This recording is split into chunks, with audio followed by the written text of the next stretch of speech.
Hello, and here's your favorite rock and roll bad boy. I'm here at Heffel Auction. I heard that there was an incredible collection of Canadian art that's going up for auction on the 26th.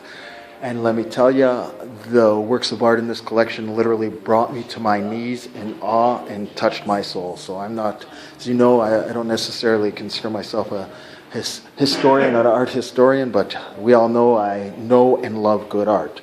So I'm going to pick out my picks for you, and some of them are based on my own personal preferences, and others are just works that I think that will increase in value.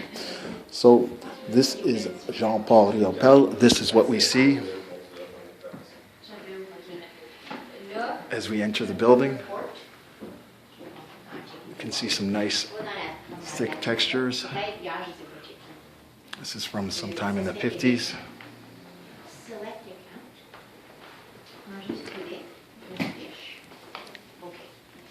Paul-Émile Boudoir, who is one of Riopelle's mentors, if that's what you want to call it. He also came from the same, I'd say he even created Riopelle's style of art.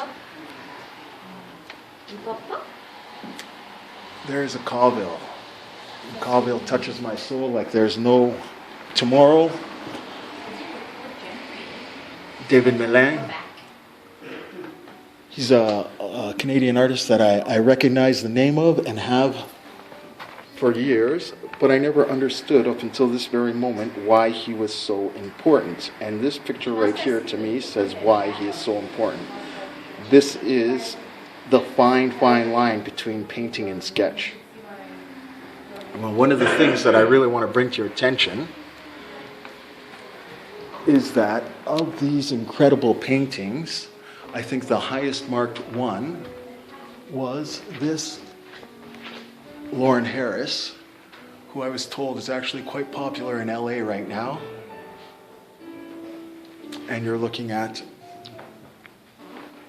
auction price going between $1.2 and $1.6 million. One of my favorite Canadian artists is Emily Carr, right here. I could be wrong, but the strokes tell me that this is from her gas paint work. And when I say that, at one point she used gasoline as a thinner to thin out her paints. And if you would like to own an original Emily Carr, you are looking at about between $60,000 and $200,000. The staff here has been incredibly generous and actually super nice and supportive. Just over here, I want to show you this. Paul-Émile Boudoir's Refuse Global, which was his manifest on art being created sometime in Quebec in the mid-40s or 60s, and this literally brought me to my knees. This is a Colville study. It is called Study from the River Spree, and one of the agents here was kind enough to explain to me that this was actually from a series of from when he was in Germany. Now, what is mind-blowing about this is if you do not know Colville made most of his compositions through a mathematical equation, and this shows this mathematical equation incredibly.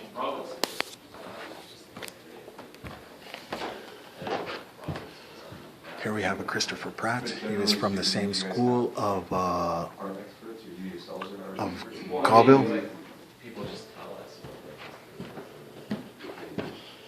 To a certain extent, we could check.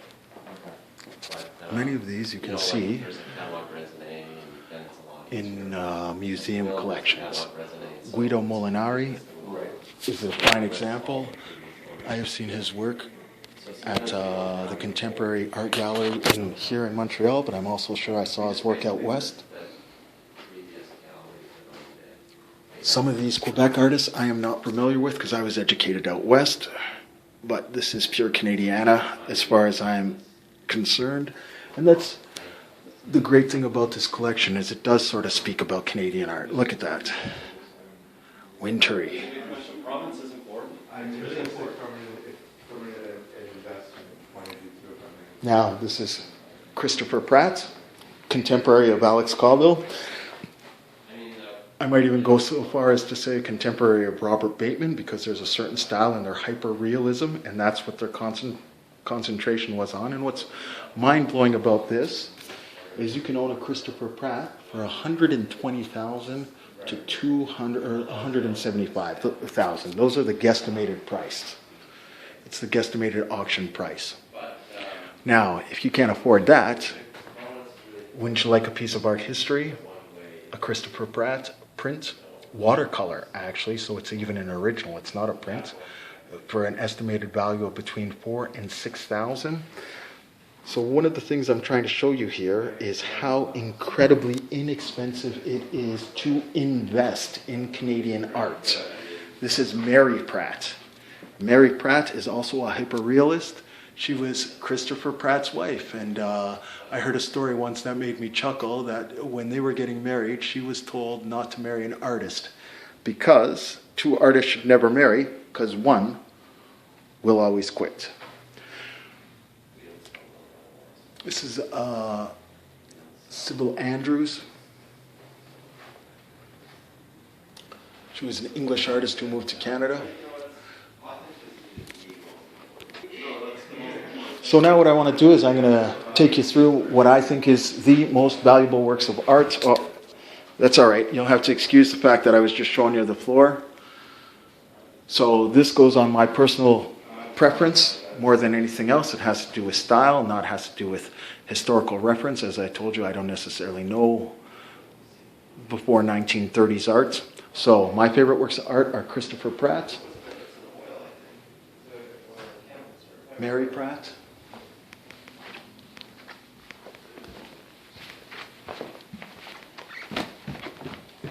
this Christopher Pratt here, this Alex Colville, which is simply to die for, which will go for an estimated $20,000 to $30,000. And let me tell you, it doesn't get better than that. That's some of the staff there. Yes, oh yes, sorry. This Colville, It's JP. which will cost you between $500,000 and $700,000, which on the art market isn't all that much, and these Emily Carrs. And that's just one rock and roll guy's opinion of how you could best invest in Canadian art.